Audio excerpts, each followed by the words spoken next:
I worked extremely hard for and stand for, talking about how I was a heroin baby and how I grew up and dragging my dear mother into it also. Knocking on my granny's door, sitting outside my baby boy's house, intimidating them. What? That's crossing a line. Oh, the type of people that really, really take it there like that, you have issues.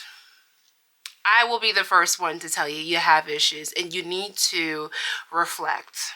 You need to go stand in the mirror and reflect. Hey guys, welcome back to my channel, and if you didn't already know, act like you know because it's that as us. So let's hop right into this video. So today we are reacting to the Barry Keoghan situation, aka Sabrina's boyfriend or ex at this point, by Honest. But before we hop in, you already know what to do. Don't forget to like, comment, share, and subscribe. And without further ado, let's hop right into this video. We have to talk about the Barry Keoghan and Sabrina Carpenter situation. And it's not even really about the two people involved, but the reaction of everyone else. In 2023, Sabrina and Barry began dating. The relationship coincided with the boom of both of their careers. This led to some very intense cross-promotion between the two. So it hasn't even been a year. Okay. Naturally, Barry was the inspiration for a few of the tracks on Short and Sweet. But the milking of the relationship was taken a step further once he appeared in the music video for Please, Please, Please. In the music video, Barry plays a criminal, one that Sabrina just can't get enough of and continuously rescues. Wait, he's the guy in the music video? Please, please, please don't prove I'm... Oh my goodness. How ironic. How ironic. The way...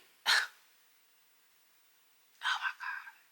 She's gonna have trust issues forever. Really looking at film references more than anything else and pop culture references in terms of what we wanted the spirit of this moment to be.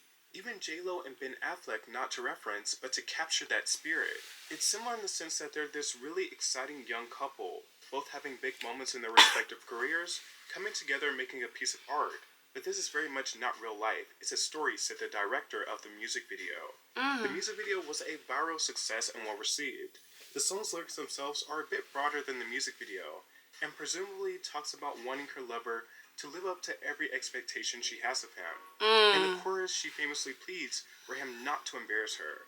Don't bring me to tears when I just did my makeup so nice. Heartbreak is one thing, my ego's another. I beg you, don't embarrass me. Nods to Barry can also be found on other tracks such as Bad Kim, where she says, "Who's the cute boy with the white jacket and the thick accent?" They did red carpets together. By all accounts, this has been a very public relationship, and I would say definitely contributed to an increase of celebrity and interest for both stars. Sabrina, we love espresso. Sabrina, we love espresso. Sabrina, you're my espresso. You want to know a quick little story? Okay, side note. So I worked on a ship. I had like the morning shift. So that meant that I had to get up at 5 a.m. in the morning, clock in by 6. And let me just say this. No, I clocked in at 5. You see, I'm already forgetting. Long story short, her song Espresso was my espresso. I cranked up my JBL and I was just vibing. And that's what really got me through those long 12 to 15 hour shifts. Okay? But it was worth it.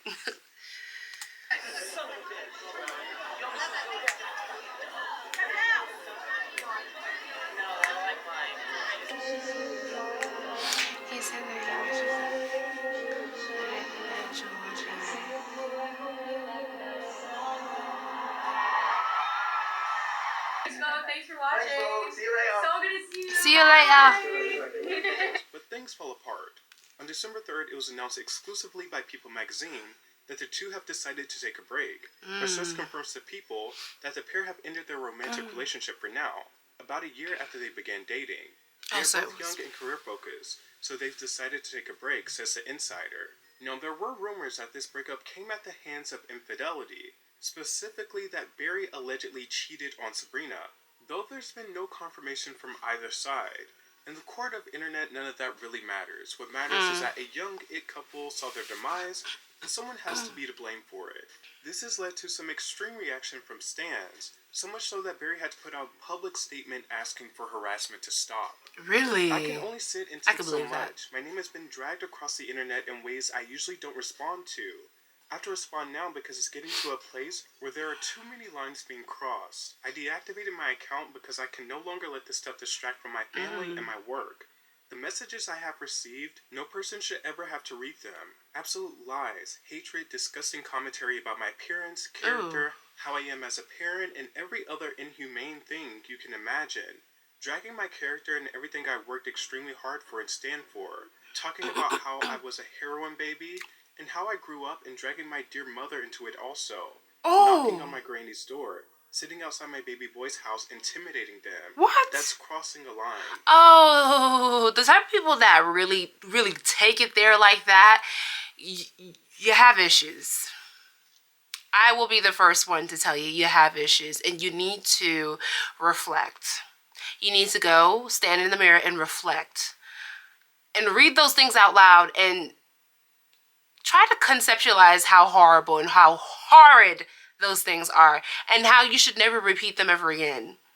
And you should never idolize or like someone's music that much or that person that much, even when you don't know them. Come on now, these are parasocial bonds.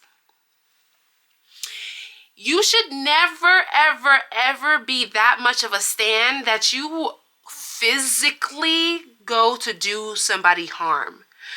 It should never get there. Like, verbally, you can't stop people because you're on the internet. The internet's free. Yada, yada, yada. People can comment whatever they want. You could block certain words, whatever. But that's not the point. If you get into your car, you wake up in the morning, you plan to go to this individual's place because you do not like them, because all of a sudden they broke up with your fave or hurt your fave in some way. You get in the car, or you hop on the bus, or you jump on a scooter, or you put on your roller skates, and you drag your ass on over there to somebody's house. You can go to jail. You can go to... I keep bumping my lips on my mic. Let me stop. Anyways, you can go to jail. These are criminal offensive... I just can't. I can't even get out the words. I'm lost for words. You can literally end up in jail for these things. And online harassment as well. But showing up to someone's place, you need therapy. Each and every day I work harder to push myself on every level to be the healthiest and strongest person for that boy. I want to provide opportunities for him to learn, fail, and grow. I want him to be able to look up to his daddy, to have full trust in me, and know that I will have his back no matter what. I need you to remember that he has to read all of this about his father when he is older. Please be respectful to all. Thank you. This echoes exactly what I said about people dunking on Britney Spears' kids. It's a different scenario, but the same applies. To the obsessive parasocial people, you do not know these people. What did I say? You do not know their lives to overstep and harass them. What did I say? My slightly hot take surrounding the Sabrina and Barry situation is that when you exploit your relationship to this degree, to the point where it also becomes a marketing gimmick, you have to expect some rude comments and online dogpiling in the case that things don't work out. It's just reality, especially given the parasocial age that we operate within. Obviously, it's not right and shouldn't be the case, but the internet is going to be the internet. I think the major offenses that should not be expected at all is the physical harassment and popping up to his house. It's weird, it's stalkerish. Jail. I really hope that celebrities should start pressing charges and blasting people who do this. Be as extreme with their platform as possible, because it's not okay by any stretch of the mind. And sometimes people just need their ass handed to them. The funny thing is, you would expect Sabrina Carpenter's stance of all people to be a little more considerate of dogpiling due to her own history. Like, are we forgetting the driver's license love triangle? How the harassment negatively impacted Sabrina? Where she details at length in Because I Like the Boy. The fact of the matter is, Barry cheating should not matter to that degree to anyone besides Sabrina. Once again, fans do not know these people. feel it out in the music, feel it out in the performances. If you want to be shady online and make some memes out of the situation, sure, why Go not? ahead. But to go out of your way to personally attack someone and especially harass them, and even more so in It's person, scary. is just insane. There's no justifying it.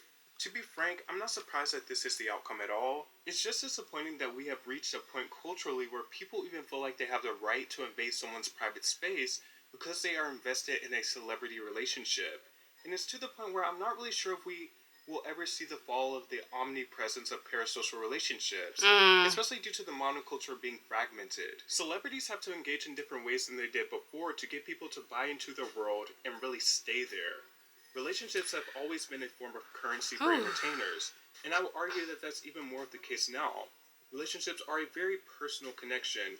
Like a TV show, people can fall in love with seeing two people together and their chemistry. It does offer a sense of knowing the very intimate parts of a celebrity, and many times in movies or TV shows, we've seen a great couple fall and the audience is met with disappointment. Yeah. Now imagine the exact same sentiment, but in real life. But now people have a direct way to air their grievances and feel their parasocial connection, even if their grievances aren't rational or are misplaced.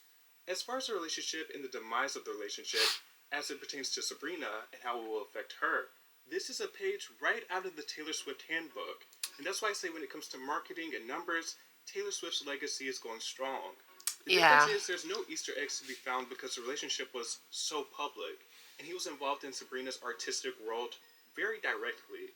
This situation will service Sabrina's own world building, and given the sheer level of reaction Barry has gotten, people will be eagerly awaiting what she has to say about the topic. And that's normal when it comes to arts and music, but why must people extend past that? Ultimately, it sucks that people just cannot be normal when it comes to their parasocial connection.